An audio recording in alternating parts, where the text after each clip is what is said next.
노인네가 무슨 돈이 있어요? 규석이 아버지의 유언장을 찢어버리며 비웃었습니다.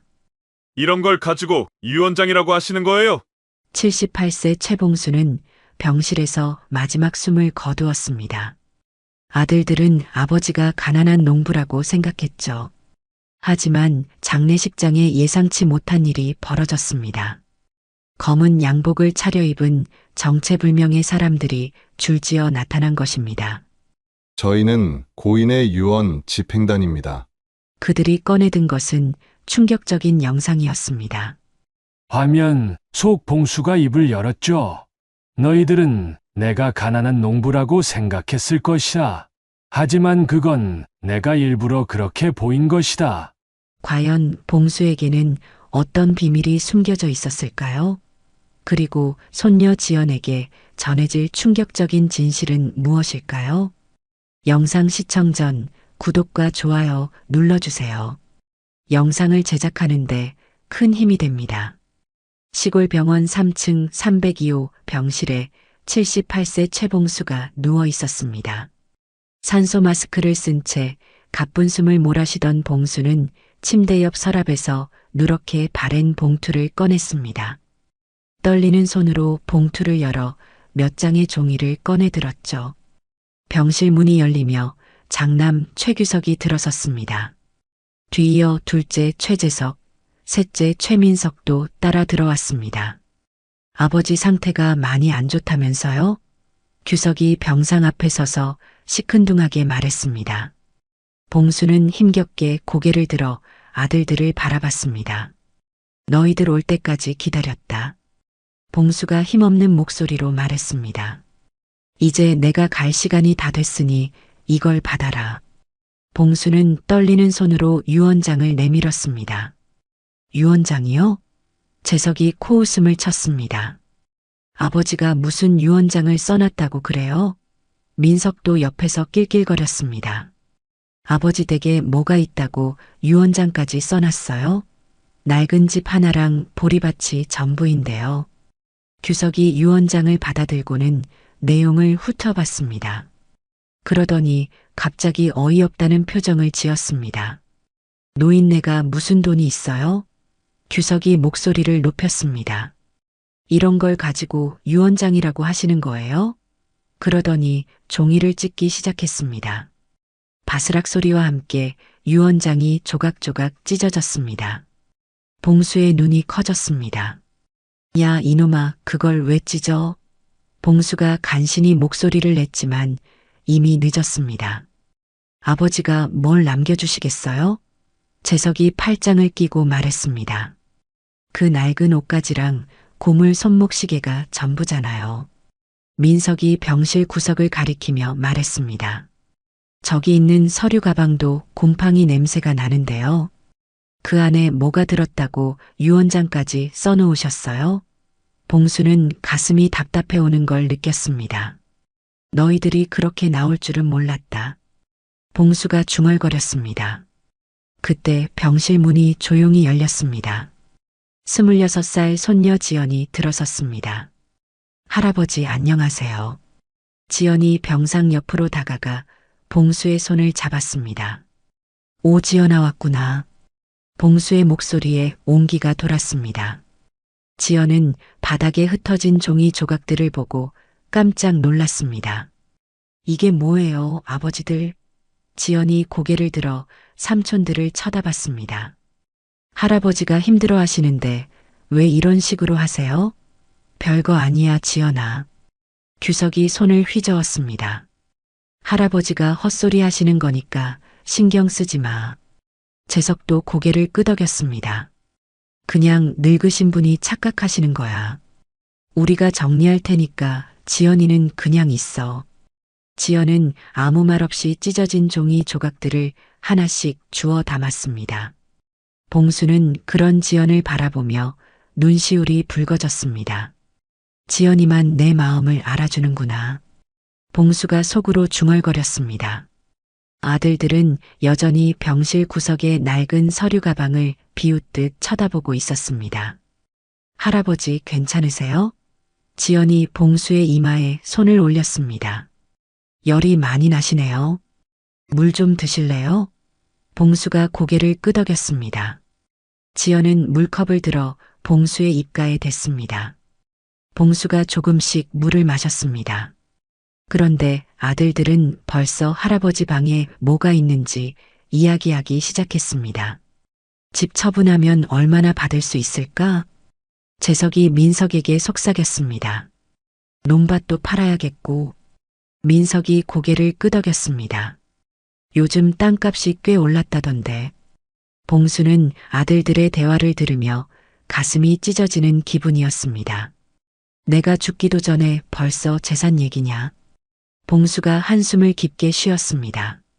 지연만이 봉수의 손을 꼭 잡고 있었습니다. 할아버지 힘내세요. 지연이 작은 목소리로 말했습니다. 그때 봉수가 갑자기 지연의 손을 더 세게 잡았습니다. 지연아, 저기 서류 가방 좀 가져와 봐. 봉수가 간신히 말했습니다. 지연은 일어나서 구석에 있던 낡은 가죽 서류 가방을 가져왔습니다. 가방은 생각보다 무거웠습니다. 할아버지, 이 가방이요? 지연이 물었습니다. 봉수가 고개를 끄덕였습니다. 그 안에 중요한 게 들어있다. 봉수가 중얼거렸습니다. 아들들은 여전히 재산 분할 얘기에 빠져 있었습니다.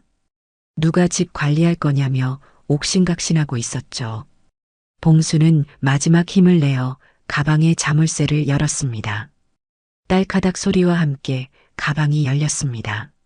안에는 오래된 사진첩과 일기장, 그리고 두꺼운 봉투 하나가 들어 있었습니다. 봉투에는 공증사무소의 붉은 도장이 선명하게 찍혀 있었습니다. 지연아, 이걸 잘 간직해둬. 봉수가 봉투를 지연에게 건네며 말했습니다. 절대 잃어버리면 안 된다. 지연은 봉투의 무게를 느끼며 고개를 끄덕였습니다. 네, 할아버지, 알겠어요. 지연이 봉투를 가슴에 품었습니다. 아들들은 여전히 자신들의 이야기에만 정신이 팔려 있었습니다. 장례식은 간단하게 하자. 규석이 말했습니다. 돈 들어갈 일 없게. 재석과 민석이 동의했습니다. 그러게요, 형님. 괜히 크게 할 필요 없어요. 봉수는 그런 아들들을 바라보며 실망스러운 표정을 지었습니다. 그리고 지연을 향해 마지막 미소를 지었습니다. 고맙다, 지연아. 봉수가 힘없이 중얼거렸습니다. 너만이 진짜 내 가족이구나. 지연의 눈에서 눈물이 흘러내렸습니다. 할아버지, 그런 말씀 마세요. 지연이 눈물을 닦으며 말했습니다. 할아버지는 괜찮아지실 거예요. 하지만 봉수의 숨소리는 점점 약해지고 있었습니다. 심장 박동 소리도 불규칙해졌습니다. 병실 안의 기계에서 삐삐 소리가 나기 시작했습니다. 아들들이 그제야 아버지 쪽을 돌아봤습니다. 아버지. 규석이 급하게 다가왔습니다. 하지만 봉수는 이미 눈을 감고 있었습니다. 마지막 숨을 거둔 것이었습니다. 지연이 흐느끼며 봉수의 손을 잡고 있었습니다. 할아버지. 지연의 목소리가 병실에 울려 퍼졌습니다.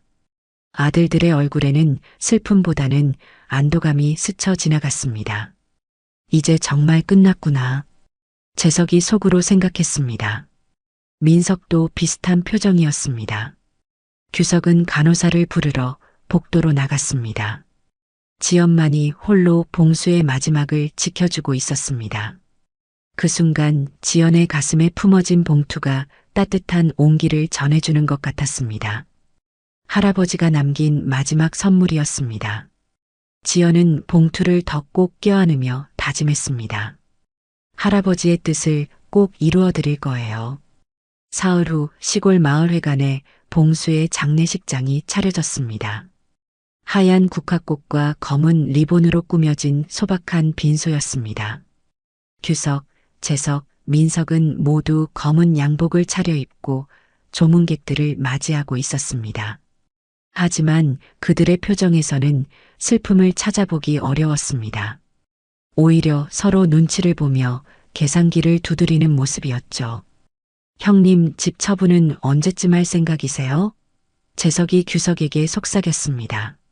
49제 지나고 바로 하자. 규석이 대답했습니다. 빨리 정리해야 세금도 적게 나와. 민석도 고개를 끄덕였습니다. 맞아요, 형님들. 미루면 미룰수록 손해예요. 마을 주민들이 하나둘씩 조문을 왔습니다. 할머니 몇 분이 모여서 수군거리기 시작했습니다. 저 자식들 명절에도 안 오더니 이제 와서 효자 연기하네. 김순자 할머니가 작은 목소리로 말했습니다. 봉수 영감이 얼마나 외로워했는데. 박영희 할머니도 혀를 찼습니다. 그러게 말이야. 지연이만 가끔 와서 안부 물어봤지. 이웃집 이영수 아저씨도 고개를 저었습니다. 참 안 됐어, 정말. 자식들이 저 모양이니 봉수 형님이 얼마나 서러웠을까. 아들들은 그런 뒷말들을 의식하는 듯 더욱 과장된 슬픔을 연기했습니다. 아버지가 그렇게 가시다니. 규석이 손수건으로 눈가를 문질렀습니다. 정말 믿을 수가 없어요. 재석도 고개를 숙였습니다. 아버지 정말 보고 싶을 거예요. 민석이 목소리를 떨며 말했습니다. 하지만 마을 사람들은 그들의 연기를 다 꿰뚫어 보고 있었습니다. 지연은 상주석에 앉아 진짜 눈물을 흘리고 있었습니다. 할아버지를 진심으로 그리워하는 마음이 고스란히 드러났습니다. 할아버지 정말 보고 싶어요. 지연이 영정사진을 바라보며 중얼거렸습니다. 왜 이렇게 빨리 가셨어요? 큰 며느리 김미숙이 지연 옆에 앉았습니다. 지연아, 너무 슬퍼하지 마. 김미숙이 어색하게 지연의 어깨를 토닥였습니다. 할아버지가 하늘에서 지켜보고 계실 거야. 하지만 지연은 김미숙의 위로가 진심이 아님을 알고 있었습니다. 조문객들이 계속 들어오면서 빈소는 점점 붐비기 시작했습니다.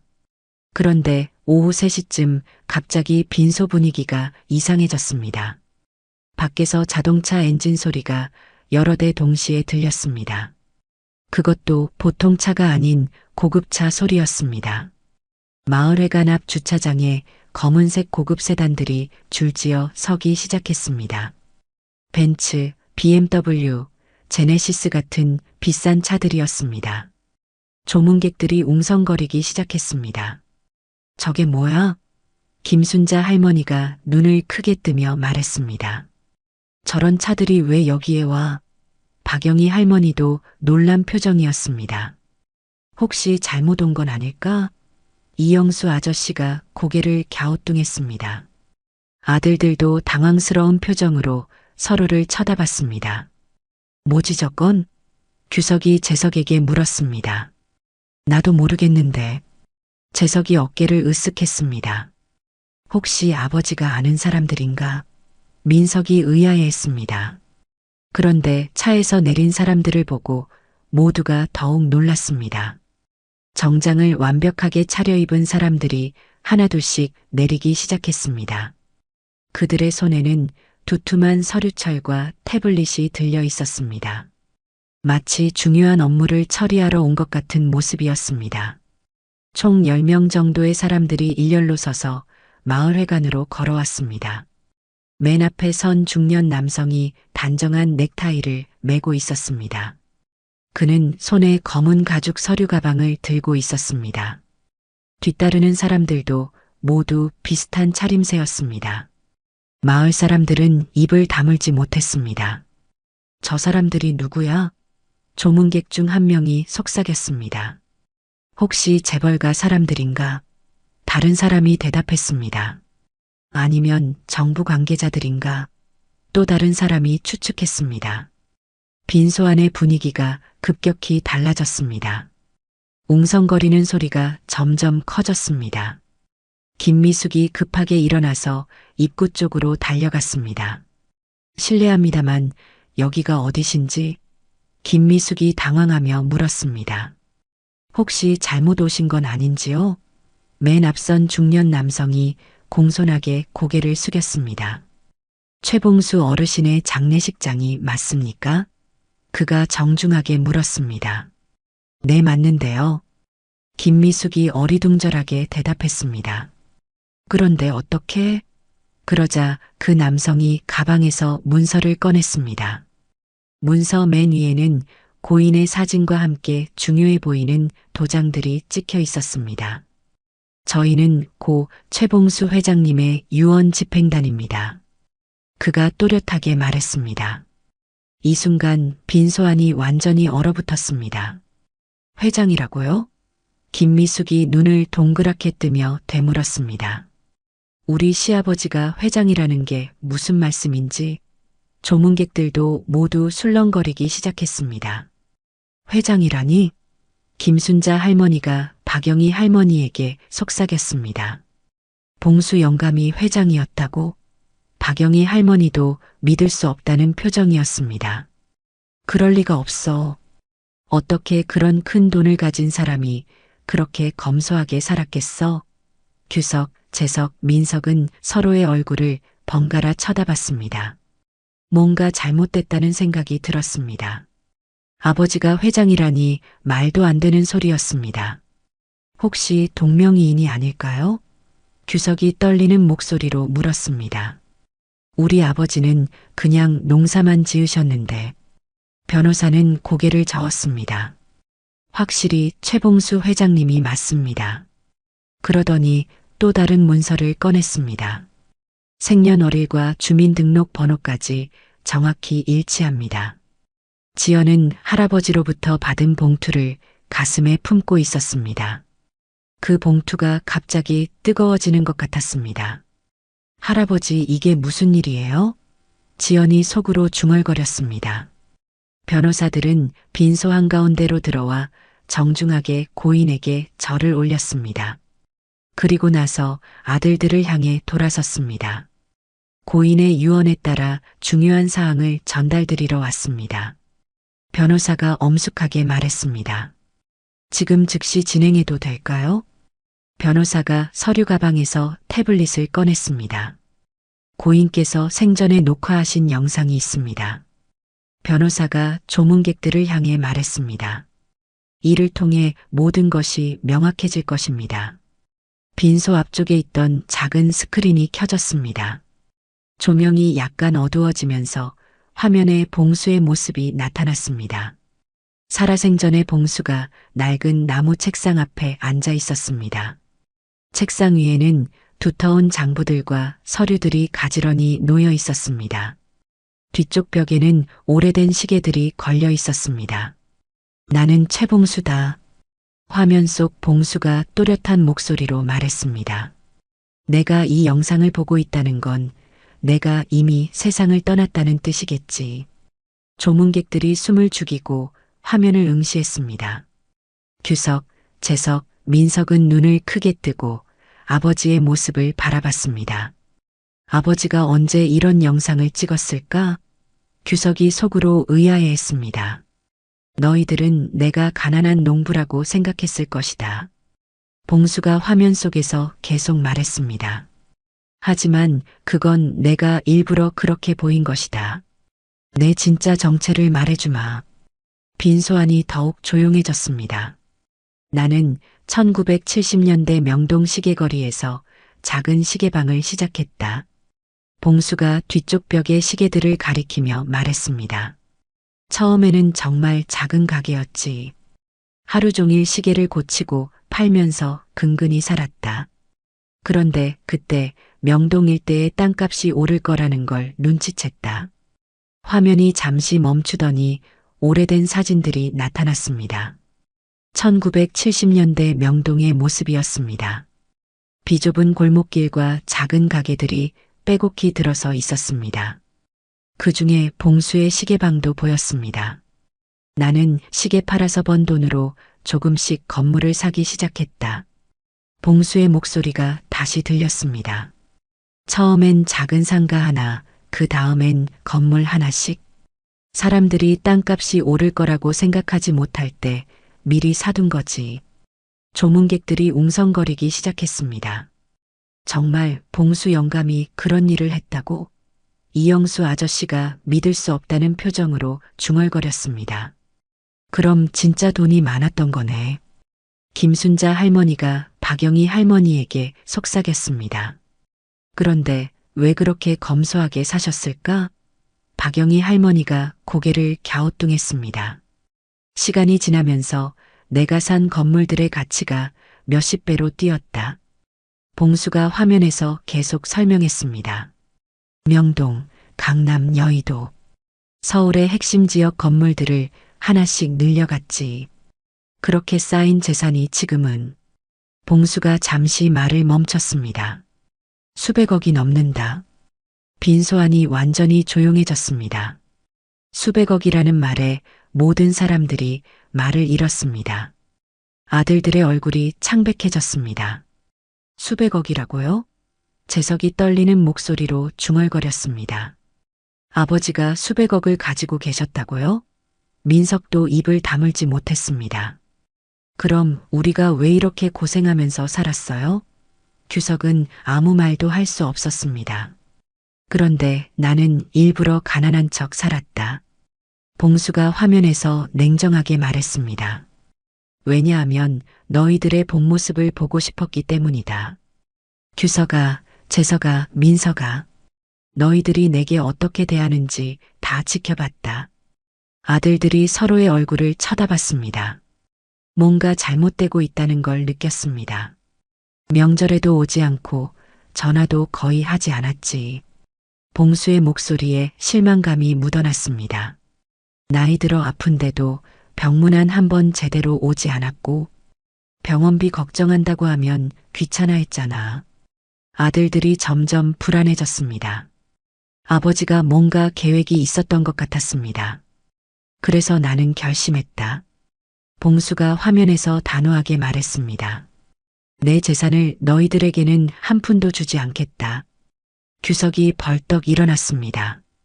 이게 무슨 소리예요, 아버지? 우리가 아들인데 왜 한 푼도 안 주신다는 거예요? 재석과 민석도 따라서 일어났습니다.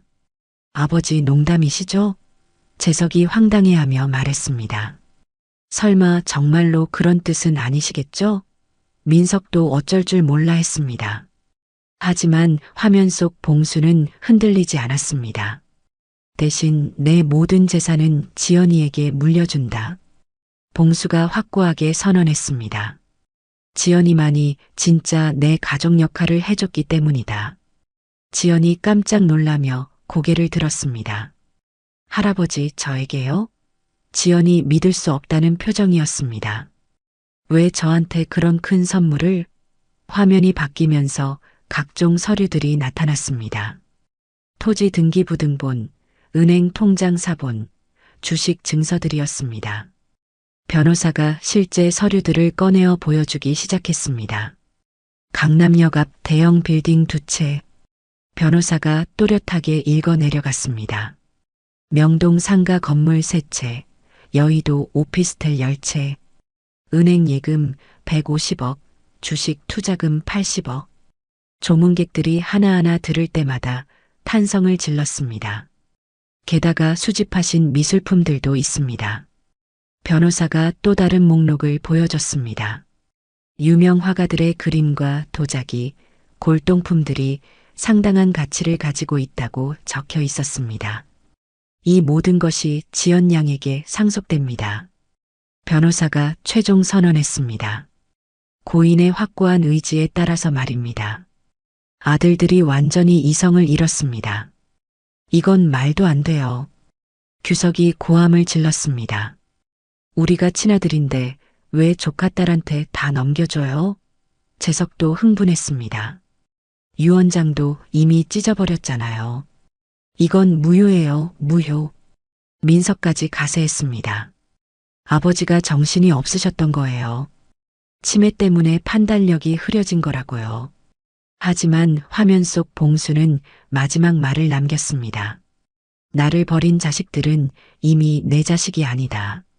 봉수가 차갑게 말했습니다. 지연아, 할아버지가 남긴 것들을 잘 쓰거라. 그리고 진짜 가족의 의미를 알려주마. 영상이 끝나자 빈소안이 아수라장이 되었습니다. 규석이 변호사에게 달려들듯 다가갔습니다.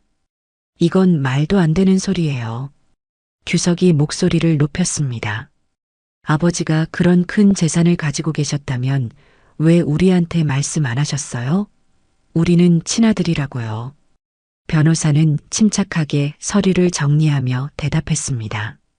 고인께서 생전에 모든 것을 합법적으로 준비하셨습니다. 영상 유언장은 법적으로 완전한 효력을 가집니다. 재석이 흥분해서 끼어들었습니다. 그런데 우리가 왜 한 푼도 못 받는다는 거예요? 법적으로 자식들에게는 유류분이라는 게 있잖아요. 최소한 그것도 못 받는다는 건 말이 안 돼요. 변호사가 고개를 저었습니다. 고인께서 유류분 포기 각서도 미리 준비해 두셨습니다. 여러분이 지난 10년간 부모 부양 의무를 다하지 않았다는 증거들과 함께 말입니다. 민석이 당황해서 물었습니다. 무슨 증거요? 우리가 뭘 잘못했다는 거예요? 변호사가 또 다른 서류를 꺼냈습니다. 명절 미방문 기록, 병원비 지원 거부 사실, 생활비 보조 거절 내역이 모두 기록되어 있습니다. 심지어 세 분이 고인을 요양원에 보내려고 상의했다는 통화 기록도 있습니다. 아들들의 얼굴이 더욱 창백해졌습니다. 아버지가 언제부터 이런 걸 준비하고 계셨던 걸까요? 규석이 식은땀을 흘리며 생각했습니다. 조문객들이 아들들을 바라보는 시선이 달라졌습니다. 정말 그런 일들이 있었던 거야? 김순자 할머니가 혀를 찼습니다. 봉수 영감한테 그렇게 했다니. 박영희 할머니도 고개를 저었습니다. 아무리 그래도 부모님을 요양원에 보내려고 했다고? 이영수 아저씨가 한숨을 쉬었습니다. 그러게 왜 그런 마음을 먹었을까? 변호사가 계속해서 설명했습니다. 또한 고인께서는 이런 상황을 예상하고 법원에 모든 서류를 미리 제출해 두셨습니다. 공증까지 완료된 상태이므로 어떤 이의제기도 받아들여지지 않을 것입니다. 규석이 다른 변호사들을 둘러보며 말했습니다. 그래도 우리가 포기할 수는 없어요. 변호사를 구해서라도 이의제기 소송을 걸겠습니다. 아버지가 치매였다는 증거를 찾아서라도. 재석도 고개를 끄덕였습니다. 맞아요, 형님. 병원에서 정신상태 검사 기록 같은 거 있을 거예요. 민석이 덧붙였습니다. 아버지가 마지막에 정신이 온전하지 않으셨다고 증명하면 되죠. 변호사가 냉정하게 대답했습니다. 고인께서는 그런 상황도 미리 대비하셨습니다. 정신과 전문의의 정신감정서와 함께 영상을 촬영하셨거든요. 완전히 정상적인 판단 능력을 가지고 계셨다는 의학적 증명서가 있습니다. 지연은 여전히 믿어지지 않는 표정으로 앉아 있었습니다. 할아버지가 정말 저한테 그런 큰 재산을 물려주시겠다는 건가요? 지연이 변호사에게 조심스럽게 물었습니다. 제가 그런 큰 돈을 받을 자격이 있을까요? 변호사가 따뜻하게 미소 지으며 대답했습니다. 고인께서 가장 강조하신 부분이 바로 그것이었습니다. 지연 양이야말로 진정한 가족의 역할을 했다고 하시면서요.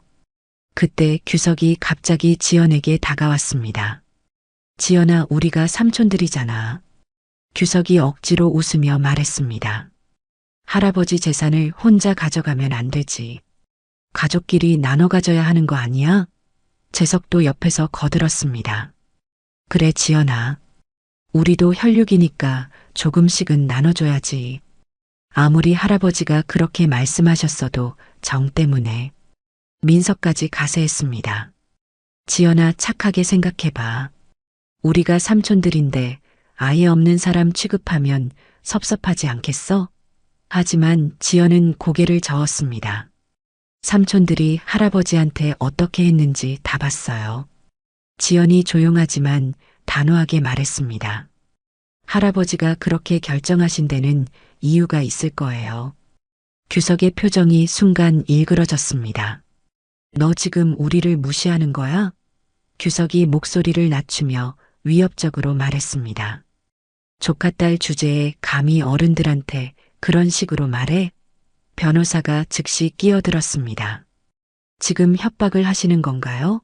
모든 대화가 녹음되고 있다는 점을 알려드립니다. 이런 행위는 상속 방해죄에 해당할 수 있습니다. 재석이 변명했습니다. 아니에요. 그런 뜻이 아니라 그냥 가족끼리 대화하는 거였어요. 민석도 허둥지둥했습니다. 우리가 무슨 협박을 하겠어요? 조카딸이 걱정되어서 하는 말이었는데. 하지만 변호사는 이미 녹음기를 켜놓고 있었습니다. 고인께서 이런 상황까지 예상하고 우리에게 지시하신 바입니다. 모든 대화와 행동을 기록하라고 하셨거든요. 조문객들이 아들들을 보는 시선이 더욱 차가워졌습니다. 정말 돈 때문에 저렇게 변하는구나. 김순자 할머니가 고개를 저었습니다. 봉수 영감이 왜 그렇게 결정하셨는지 이제 알겠어. 박영희 할머니도 혀를 찼습니다. 이영수 아저씨가 중얼거렸습니다. 참 보기 안 좋다 정말. 돈 앞에서는 가족도 없는구나. 규석이 변호사들을 노려보며 말했습니다. 좋아요. 어차피 법정에서 만날 테니까 그때 보자고요. 우리도 변호사 구해서 끝까지 싸울 거예요. 재석이 거들었습니다. 이런 억지 유언장 인정할 수 없어요. 분명히 뒤집을 방법이 있을 거예요. 민석도 분기탱천했습니다. 아버지가 아무리 그래도 친아들들을 이렇게 무시할 수는 없죠. 하지만 변호사는 담담하게 대답했습니다. 언제든지 소송을 제기하십시오. 다만 고인께서 준비하신 증거들이 얼마나 완벽한지 확인하게 될 것입니다. 그리고 이 과정에서 여러분의 행위들이 더욱 자세히 드러날 것이라는 점도 말씀드립니다.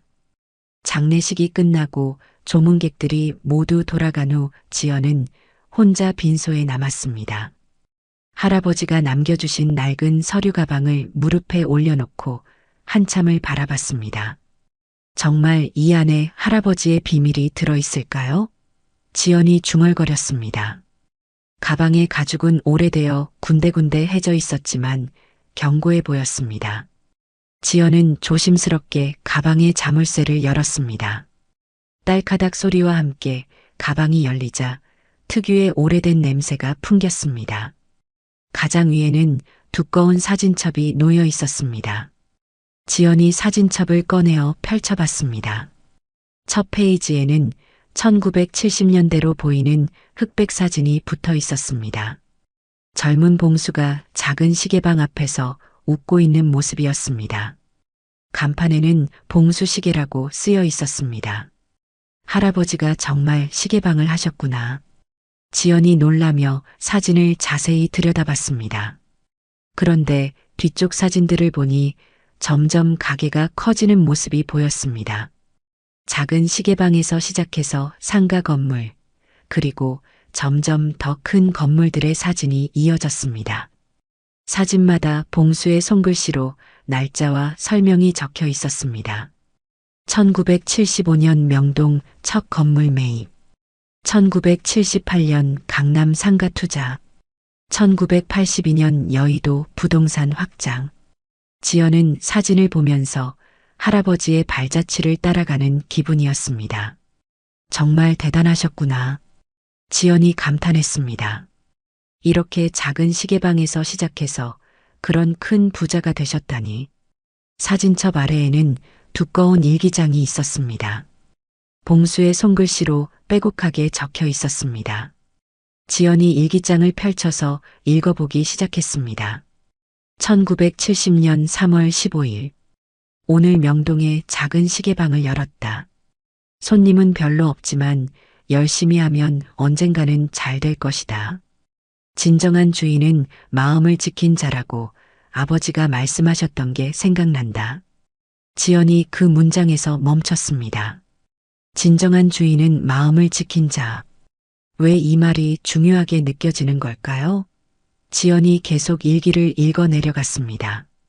1975년 8월 3일. 명동 건물 하나를 샀다. 시계 장사로 번 돈을 모두 투자했다.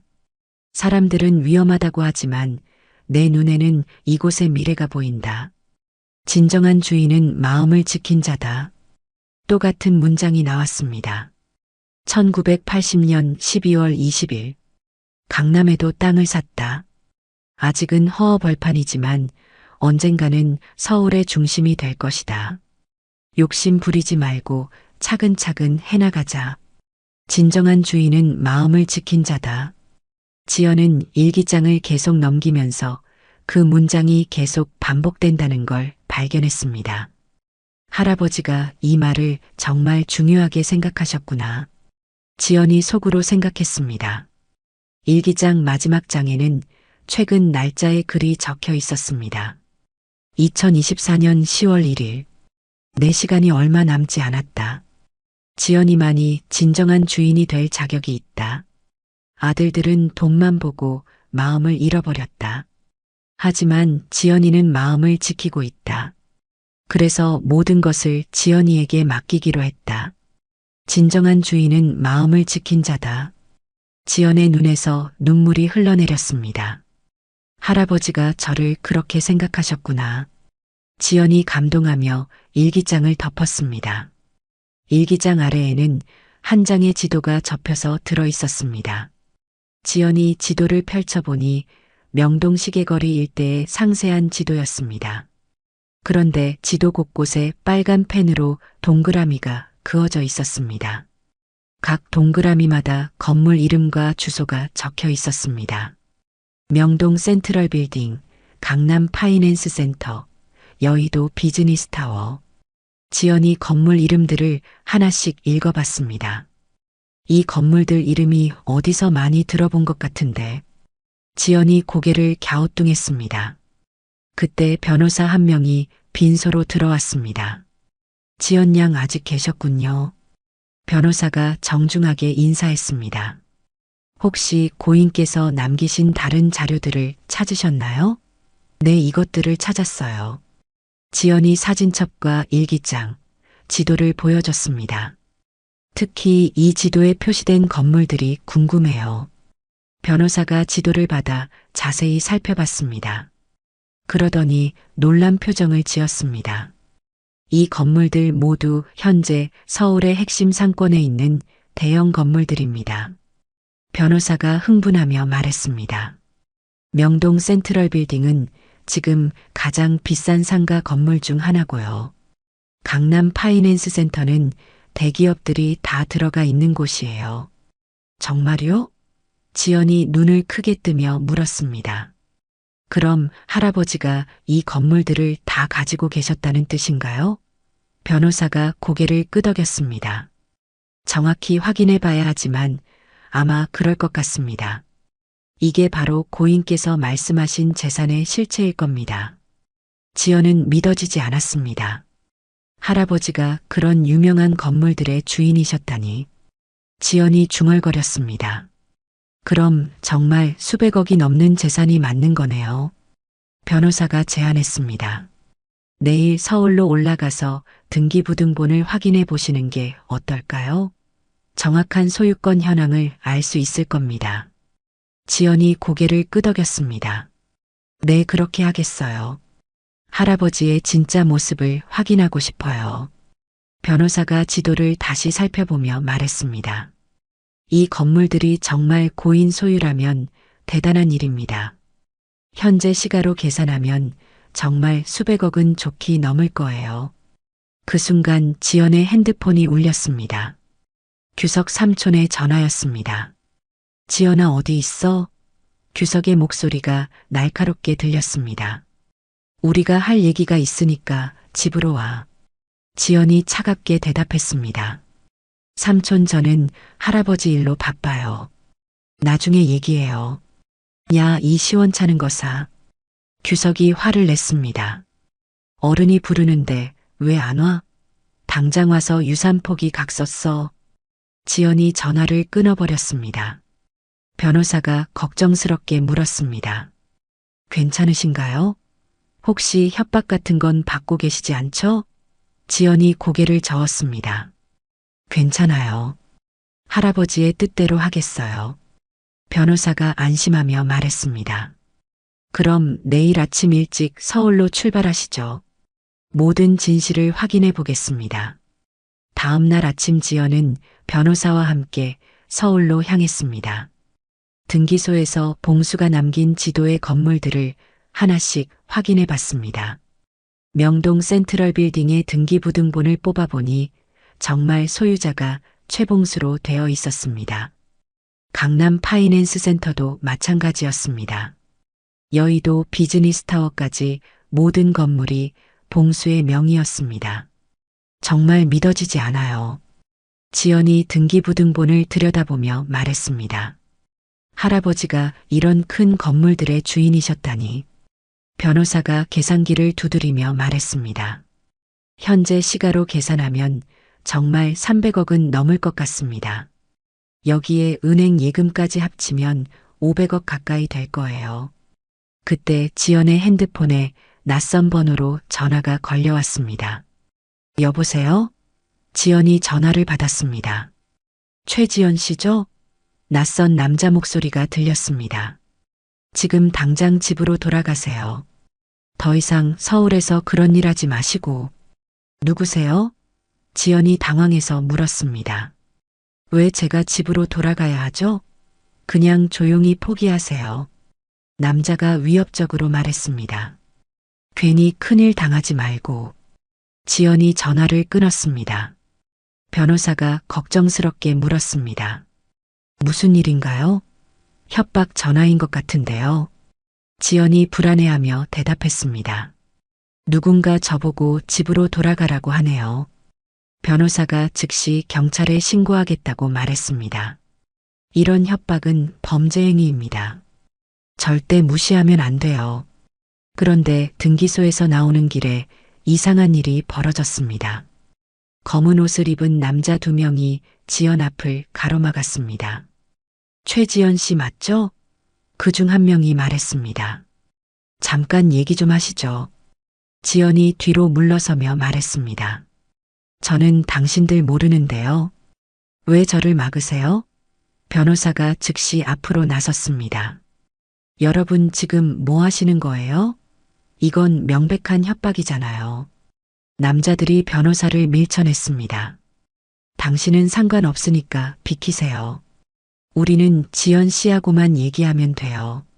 지연이 소리쳤습니다. 도와주세요. 모르는 사람들이 저를 괴롭혀요. 그 순간 지나가던 사람들이 상황을 보고 경찰에 신고했습니다. 또한 근처 카페의 CCTV가 모든 상황을 녹화하고 있었습니다. 남자들은 경찰 사이렌 소리를 듣고 황급히 도망쳤습니다. 경찰이 도착해서 상황을 조사했습니다. 피해자분 괜찮으세요? 경찰관이 지연에게 물었습니다. 저 사람들이 뭔가 요구한 게 있나요? 지연이 떨리는 목소리로 대답했습니다. 유산 포기하라고 협박했어요. 할아버지 재산 때문에 이런 일이 생긴 것 같아요. 변호사가 경찰에게 설명했습니다. 최근 상속 문제로 분쟁이 있었는데 고인의 아들들이 이런 일을 시킨 것 같습니다. 경찰이 CCTV 자료를 확보하고 카페 주인의 증언도 받았습니다. 카페 주인이 말했습니다. 분명히 봤어요. 저 남자들이 아가씨를 협박하는 걸. 아가씨가 무서워하면서 도와달라고 소리쳤거든요. 경찰이 수사에 착수했고 곧 배우를 찾아냈습니다. 사설 경비업체를 통해 고용된 사람들이었습니다. 그리고 그 업체에 의뢰한 사람은 바로 규석이었습니다. 이틀 후 법원에서 긴급 심리가 열렸습니다. 판사가 사건을 검토한 결과 명백한 상속 방해 및 협박 사건으로 판단했습니다. 피고인들은 상속인을 협박하여 상속 포기를 강요했습니다. 판사가 엄중하게 말했습니다. 이는 명백한 범죄 행위입니다. 규석, 재석, 민석이 법정에 서 있었습니다. 그들의 얼굴은 창백했습니다. 재판장님, 저희는 그냥 가족끼리 대화하려고 했던 거예요. 규석이 변명했습니다. 협박할 의도는 없었습니다. 하지만 판사는 받아들이지 않았습니다. CCTV 영상과 증인 증언이 모든 것을 보여줍니다. 명백한 계획적 범죄입니다. 지연이 증인석에 서서 당당하게 말했습니다. 할아버지는 정말 저를 사랑해 주셨어요. 그래서 재산을 물려주신 거예요. 삼촌들은 할아버지가 살아계실 때 한 번도 찾아뵙지 않았어요. 이제 와서 돈 때문에 저를 협박하는 건 잘못된 거예요. 변호사가 모든 증거 자료를 제출했습니다. 고인의 영상 유언장, 공증된 상속 서류, 그리고 피고인들의 협박 증거까지 완벽했습니다. 판사가 최종 판결을 선고했습니다. 피고인들의 상속 방해 및 협박 행위가 명백히 증명되었습니다. 따라서 고인 최봉수 씨의 유언에 따라 모든 재산은 손녀 최지연에게 합법적으로 상속됩니다. 법정안이 술렁거렸습니다. 방청객들이 웅성거리기 시작했습니다. 정말 손녀가 모든 재산을 받는 거네. 한 사람이 중얼거렸습니다. 아들들이 너무 심하게 했어. 다른 사람이 고개를 저었습니다. 규석, 재석, 민석의 얼굴이 처참하게 무너져 내렸습니다. 모든 계획이 실패로 돌아간 것입니다. 또한 판사는 추가로 선고했습니다. 피고인들은 협박죄와 상속 방해죄로 벌금 500만 원씩을 부과합니다. 그리고 앞으로 상속인에게 어떤 형태의 접근도 금지합니다. 지연이 법정에서 나오며 안도의 한숨을 쉬었습니다. 할아버지, 드디어 할아버지의 뜻이 이루어졌어요. 지연이 하늘을 바라보며 중얼거렸습니다. 이제 정말 끝난 건가요? 변호사가 미소 지으며 대답했습니다. 네, 모든 게 끝났습니다. 이제 고인의 유언이 완전히 실현됐어요. 판결이 끝나고 법정을 나서려는 순간 변호사단의 대표가 지연을 불러 세웠습니다. 지연 양 잠깐만요. 변호사가 또 다른 봉투를 꺼내며 말했습니다. 고인께서 이 순간을 위해 남겨두신 마지막 편지가 있습니다. 지연이 놀라며 물었습니다. 또 다른 편지요? 할아버지가 뭘 더 남겨두셨다는 거죠? 변호사가 봉투를 조심스럽게 건네며 말했습니다. 고인께서 모든 법적 절차가 끝난 후에 공개하라고 특별히 부탁하셨습니다. 이 편지에는 지연 양에 관한 중요한 진실이 담겨 있다고 하시면서요. 지연이 떨리는 손으로 봉투를 받았습니다. 저에 관한 진실이요? 무슨 말씀인지 모르겠어요. 변호사가 설명했습니다. 고인께서 이 편지만큼은 지연 양이 직접 읽어보시라고 하셨습니다. 그리고 필요하다면 다른 사람들 앞에서 공개해도 된다고 하시고요. 지연은 법정 복도 한쪽에 앉아서 편지를 펼쳐봤습니다. 봉수의 손글씨로 빼곡하게 적힌 편지였습니다. 사랑하는 지연아, 이 편지를 읽고 있다는 건 모든 일이 끝났다는 뜻이겠구나. 지연이 편지를 읽어 내려가기 시작했습니다. 이제 너에게 숨겨왔던 진실을 말해줄 때가 온 것 같다. 너는 단순한 손녀가 아니라 할아버지에게 더욱 특별한 존재란다. 지연의 눈이 커졌습니다. 무슨 뜻일까요? 할아버지가 저를 특별하다고 하시는 게? 편지를 계속 읽어봤습니다. 사실 너의 어머니 은주는 내 막내딸이었다. 지연이 깜짝 놀라며 편지를 다시 읽어봤습니다. 어머니가 할아버지의 딸이었다고요? 그럼 저는? 지연이 믿어지지 않는 표정으로 중얼거렸습니다. 은주는 다른 아들들과 달리 정말 착하고 효성스러운 아이였다. 편지에 계속 적혀 있었습니다. 하지만 잘못된 남자를 만나 결혼한 후 버림받았지.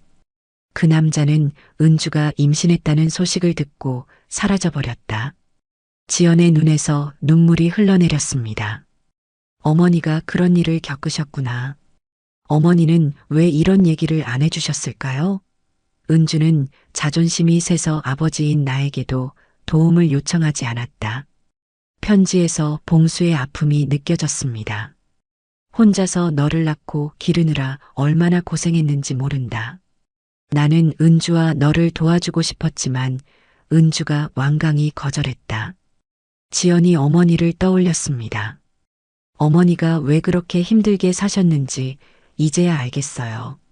할아버지를 원망하고 계셨던 건 아니었구나. 그런데 은주가 갑자기 병으로 세상을 떠나게 되었다. 편지의 내용이 더욱 슬퍼졌습니다. 임종 직전에 은주가 나를 부르더니 지연이를 부탁한다고 했다. 그때부터 내가 너를 돌보게 된 거란다. 지연이 흐느끼기 시작했습니다. 어머니가 돌아가시고 할아버지가 저를 걷어주셨던 거구나. 그런데 나는 아들들에게 너의 정체를 숨겼다. 편지에서 봉수의 속마음이 드러났습니다. 혹시 아들들이 너를 시샘하거나 괴롭힐까 봐서 말이다. 그래서 그냥 손녀라고만 소개했던 거다. 지연이 이해했습니다. 할아버지가 저를 보호하려고 그렇게 하셨구나. 그런데 삼촌들은 제가 손녀인 줄로만 알고 계셨던 거네요. 하지만 사실 너는 내 친손녀이면서 동시에 내 외손녀이기도 하다. 편지의 마지막 부분이었습니다. 은주의 딸이니까 당연히 내 피를 이어받은 진짜 가족이란 말이다. 아들들보다 더 가까운 혈육이지. 지연이 편지를 다 읽고 나서 변호사를 바라봤습니다. 이게 정말 사실인가요? 제가 할아버지의 친손녀가 맞나요? 변호사가 고개를 끄덕였습니다. 고인께서 모든 증명 서류도 함께 남겨두셨습니다. 출생신고서, 가족관계 증명서 모든 게 있어요. 그때 멀리서 규석, 재석, 민석이 다가오는 게 보였습니다. 그들은 법정에서 나와 복도에서 지연을 기다리고 있었던 것 같았습니다. 지연아, 우리가 할 말이 있어. 규석이 다가와서 말했습니다. 아까 법정에서는 어쩔 수 없었지만 그래도 가족끼리는. 재석도 거들었습니다. 우리가 조금 심했나 싶기도 하고. 민석까지 가세했습니다. 이제라도 서로 이해하고 지내자. 하지만 지연이 편지를 들어보였습니다. 삼촌들, 이걸 먼저 읽어보세요. 할아버지가 남겨주신 마지막 편지예요. 규석이 편지를 받아 읽기 시작했습니다. 그러더니 얼굴이 점점 창백해졌습니다. 이게 무슨 소리야? 규석이 떨리는 목소리로 말했습니다. 지연이가 은주 언니의 딸이라고? 재석이 편지를 빼앗아 읽어봤습니다. 그럼 지연이는 우리 조카가 아니라? 민석도 편지를 들여다봤습니다. 아버지의 친손녀였다는 거야? 아들들이 서로를 바라보며 당황했습니다. 그럼 지연이가 우리보다 더 가까운 혈육이었다는 말이네. 규석이 중얼거렸습니다. 우리는 그것도 모르고. 재석이 후회하는 표정을 지었습니다. 은주 언니가 그런 힘든 일을 겪었는데 우리는 아무것도 몰랐어. 민석이 고개를 떨궜습니다. 지연아, 우리가 정말 잘못했다. 규석이 무릎을 꿇으며 말했습니다. 우리가 할아버지의 진짜 뜻도 모르고 너를 괴롭혔구나. 재석과 민석도 따라서 무릎을 꿇었습니다. 정말 미안해, 지연아. 재석이 고개를 숙였습니다. 우리가 할아버지한테도 너한테도 너무 심했어. 민석이 눈물을 흘리며 말했습니다. 지연이 삼촌들을 바라보며 말했습니다. 이제 모든 게 밝혀졌으니까 서로 미워하지 말아요. 할아버지도 그걸 원하실 거예요. 그로부터 한 달 후 지연은 서울의 한 사회복지재단 사무실에 앉아 있었습니다. 할아버지가 남겨주신 재산의 일부를 기부하기로 결심했던 것입니다. 재단 이사장이 지연 앞에 앉아 말했습니다. 정말 큰 결심을 하셨군요. 이 돈으로 많은 어르신들이 도움을 받을 수 있을 겁니다. 지연이 고개를 끄덕였습니다. 할아버지가 원하셨던 일이에요. 혼자 사시는 어르신들이 외롭지 않게 해드리고 싶어요. 할아버지처럼 자식들에게 버림받은 분들을 위해서요. 재단 이사장이 감동하며 말했습니다. 홀로 사는 노인들을 위한 주거 지원 사업을 시작하겠습니다. 지연 양의 뜻에 따라 최봉수 기념관도 만들어보죠. 지연은 나머지 재산으로는 어머니를 위한 추모관을 만들었습니다. 어머니가 평생 꿈꿨던 작은 도서관이었습니다. 마을 아이들이 언제든 와서 책을 읽을 수 있는 공간이었습니다. 또한 마을회관 개보수 비용과 경로당 운영비도 지원했습니다. 마을 어르신들이 지연에게 고마워했습니다. 지연이가 정말 착하구나. 김순자 할머니가 지연의 손을 잡으며 말했습니다. 봉수 영감이 하늘에서 얼마나 뿌듯해 하실까. 박영희 할머니도 눈시울을 붉혔습니다. 이영수 아저씨가 감탄했습니다. 이런 게 진짜 가족이지.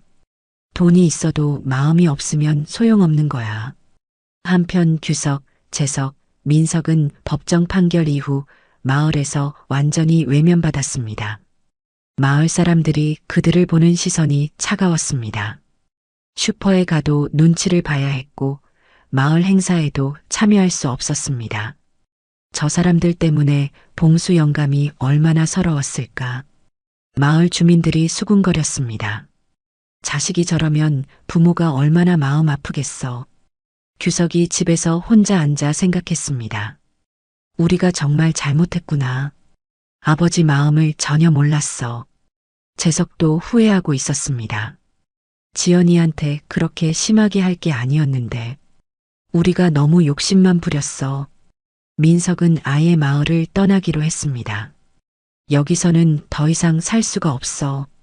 사람들 시선이 너무 차가워. 삼형제는 결국 각자 다른 곳으로 흩어져 살게 되었습니다. 그들에게는 아무것도 남지 않았습니다. 재산도 없고 가족의 정도 잃어버렸습니다. 지연은 봉수가 남긴 오래된 손목시계를 차고 있었습니다. 할아버지의 마지막 선물이었습니다. 시계를 볼 때마다 할아버지가 전해준 교훈이 떠올랐습니다. 진정한 주인은 마음을 지킨 자라는 말씀이요. 지연이 손목시계를 어루만지며 중얼거렸습니다. 할아버지 저도 마음을 잘 지켜나갈게요. 어느 날 지연은 명동 시계거리를 찾아갔습니다. 할아버지가 처음 시계방을 열었던 그곳이었습니다. 지금은 큰 빌딩들이 들어서 있었지만 여전히 시계거리라는 이름이 남아 있었습니다. 봉수가 소유했던 센트럴 빌딩 1층에는 작은 전시 공간이 마련되어 있었습니다. 그곳에는 봉수의 생전 모습을 담은 사진들이 걸려 있었습니다. 1970년대 작은 시계방에서 시작해서 거대한 부동산 제국을 건설한 과정이 차례로 전시되어 있었습니다. 가장 눈에 띄는 곳에는 봉수의 대형 초상화가 걸려 있었습니다. 온화한 미소를 지은 봉수의 모습이었습니다. 초상화 아래에는 그의 명언이 새겨져 있었습니다. 진정한 유산은 돈이 아니라 정과 신뢰다. 지연이 초상화를 바라보며 말했습니다. 할아버지의 뜻대로 살아가고 있어요. 돈보다 중요한 게 마음이라는 걸 잊지 않을게요. 전시 공간을 찾는 사람들이 봉수의 이야기에 감동했습니다. 정말 대단한 분이셨네요. 한 관람객이 말했습니다. 가족에 대한 사랑이 느껴져요. 다른 관람객이 고개를 끄덕였습니다. 우리도 가족을 소중히 해야겠어요. 또 다른 사람이 다짐했습니다. 지연은 이제 봉수의 뜻을 이어받아 사회에 도움이 되는 일들을 계속하기로 했습니다. 어려운 이웃들을 돕고 외로운 어르신들을 돌보는 일이었습니다. 할아버지가 보여주신 진정한 가족의 의미를 세상에 전하고 싶었습니다. 해가 저물어가는 명동거리에서 지연이 마지막으로 초상화를 바라봤습니다. 할아버지 사랑해요. 지연이 작은 목소리로 말했습니다. 할아버지가 남겨주신 가장 큰 유산은 사랑하는 마음이었어요. 그 마음을 잊지 않고 살아갈게요. 봉수의 초상화가 따뜻한 미소로 지연을 바라보는 것 같았습니다. 그의 정신은 이제 지연을 통해 계속 이어져 나갈 것이었습니다. 진정한 가족의 의미와 함께 말입니다. 오늘 이야기가 좋으셨다면 구독과 댓글, 알람 설정 잊지 마시고 소중한 댓글 하나가 정말 큰 힘이 됩니다. 시청해 주셔서 진심으로 감사드립니다.